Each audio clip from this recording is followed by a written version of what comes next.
саламатсыздар ма оқушылар? Бүгін біз алғашқы сабағымызды бастаймыз. Яғни бірінші сабақ алғашқы химиялық ұғымдар. Сіздермен бірге мен Бауыржан ағай. Сонымен алғашқы химиялық ұғымдар. Алғашқы химиялық ұғымдарды бастамас бұрын бірінші заттар дегеніміз не? Яғни зат дегеніміз не? Бәріңіз білесіздер, заттар дегеніміз ол денелерді құраушыларды заттар деп атаймыз. Заттарды біз екіге бөліп қарастырамыз: таза заттар және қоспалар деп. Таза заттардың өзі екіге бөлінеді: жай зат және күрделі зат. Қоспалар да біртекті және әртекті деп бөлінеді. Қоспаларға кейінірек тоқтала өтеміз. Қазір біз жай зат дегеніміз не екенін анықтап алайық. Сонымен жай заттар дегеніміз бірдей атомдардан тұратын заттарды біз жай зат деп айтады екенбіз. Яғни мысалы гелий не бір ғана атомнан тұр. Яғни гелий деген атомнан ғана тұрады. Сонымен қатар не литий деген. Литий дегеніміз не? Ол тек қана литийдің атомнан ғана тұрады. Мысалы бериллийді не тек қана бериллийдің атомнан тұрады. Ал күрделі зат дегеніміз екі немесе одан да көп атом түрлерінен тұратын не заттар. Мысалы H хлор, бұл жерде сутек және хлордың атомынан тұрады. Мысалы СО не көміртек және көміртектің атомынан. Мысалы кальций OH2, бұл жерде не 3 атомнан тұр. Сондықтан бұлар не болады екен? Күрделі заттар болып табылады екен. Сонымен жай заттардың өздерді екіге бөліп қарастырамыз: металдар және бейметалдар деп. Металдар дегеніміз ол периодтық кестеде, мына периодтық кестені пайдаланатын болсақ, мынау жасыл түсті элементтерді көріп тұрсыздар ма? Осы жасыл түсті элементтердің сол жағындағы элементтердің барлығы металдар болып табылады. Яғни мына жасыл түстің мына жағындағы осы элементтердің барлығы металдар. Ал оң жағындағы жасыл түстің мыналардың бәрі бейметалдар болып табылады екен. Мысалы металдарға не натрий, мыс, темір, алюминий, марганец және мырыш, фосфор, күкірт, аргон, кремний, оттегі жатады. Қоспалар дегеніміз екі немесе одан да көп заттардан тұратын заттардың қосындысы. Ал енді қоспаларды біз екіге бөлдік. Жаңа айтып өттік, біртекті және әртекті деп. Біртекті дегеніміз ол не? Ал біртекті дегеніміз ол, яғни оның ішінде екі қоспадан тұратын біз көре алмайтын болатын болсақ, сол біртекті екен. Мысалы микроскоптың көмегімен көрінбейтін, яғни көзбен де көрінбейтін қоспаның құрамында кездесетін заттардың бөлшектері. Мысалы ас тұзының және қанттың судағы ерітіндісін алып қарастыруға болады. Мысалы сіз ас тұзын суға салғаннан кейін ерітетін болсаңыз, ас тұзын біз көрмей кетеміз, яғни еріп кетеді ол. Бірақ ол не? Қоспа. Себебі ол жерде жаңағы ас тұзы мен судың қоспасынан тұр. Мысалы қантты да, мысалы шайға қант салған кезде қант не істейді? Еріп кетеді. Ол не? Көрінбей кетеді. Яғни соларды біз не дейміз? Біртекті қоспа дейміз. Мысалы спирттің ерітіндісінде солай айтамыз. Яғни спирттің ішінде бар екенін біз білмейміз. Бірақ ол не? Қоспа, яғни көрінбейді көзімізге. Әртекті қоспа дегеніміз микроскоптың көмегімен де кейде көзге де көрінетін қоспаның құрамында кездесетін заттардың бөлшектері екен. Мысалы ас тұзымен құмды араластыратын болсақ, оның ішінде банағы ас тұзымыз аппақ болып көрініп тұрады, құммен бірге. Және де топырақтың сумен қоспасы. Мысалы топырақты топырақты салатын болсақ, оның ішінде топырақтың жүзіп жүргенін көруге болады, көзбен анық көрінеді. Мысалы қазір сіздерге бірнеше сұрақ қояйын.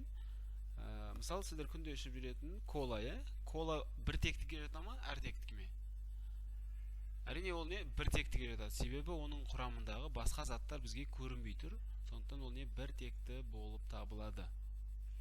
Мысалы сумен майды араластыратын болсақ та не болады?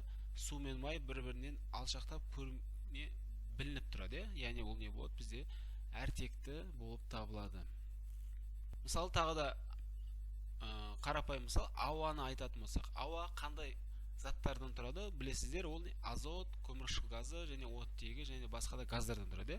Бірақ біз ауаның ішіндегі азотты, оттекті былай көзімізден көре алмаймыз. Сондықтан ол не болады? Бізде біртекті қоспаға жатады екен.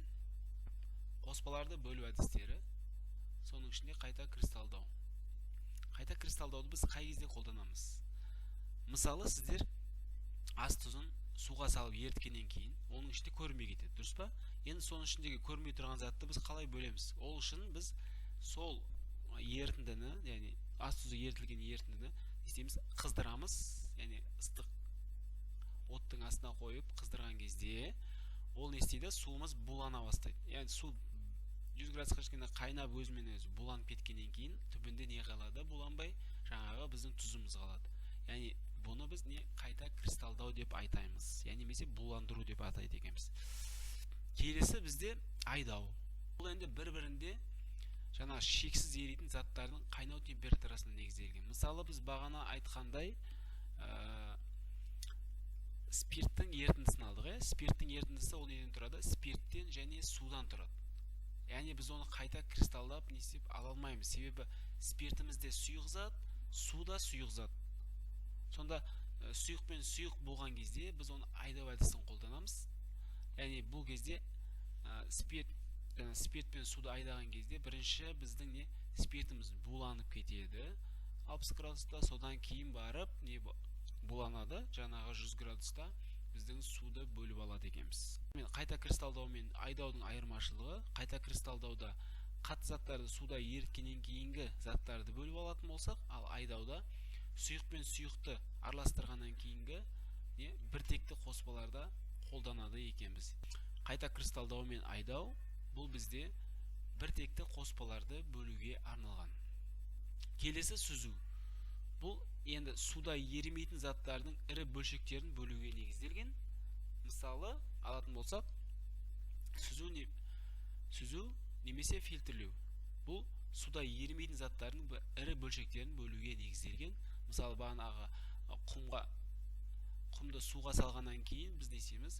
Оны фильтр қағазымен сүзіп бөліп алуға болады екен. Яғни фильтр қағазында құм қалып кетеді, ары қарай фильтр қағазынан су өтіп кетеді. Сөйтіп бөліп алуға болады екен. Магнитпен тарту. Енді бұл бізде қоспа құрамында темірдің магнитке тартылу қасиетіне негізделген. Бұл темірдің үгінділерін топырақпен араластырған кезде бөліп алуға ыңғайлы. Яғни топыраққа біз магнитті жақындататын болсақ, ішіндегі темірлер не істейді? Магнитке жабыса бастайды, сөйтіп бөліп алуға болады екен. Тұндыру бір-біріне ерімейтін заттардың бөлшектерінің тұнуына, шөгуіне негізделген. Яғни жаңағы топырақты суға салғаннан кейін біраз уақыт қойып қоятын болсақ, не істейді? Ол құм шөге бастайды, тұна бастайды. Сондай қоспаларды бөлуге негізделген екен.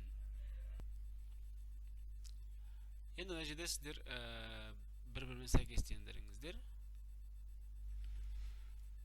Яғни бұл жерде топырақ және су, топырақ пен су араласқан затты біз немен тазалаймыз? Әрине ол сүзу әдісімен тазалаймыз.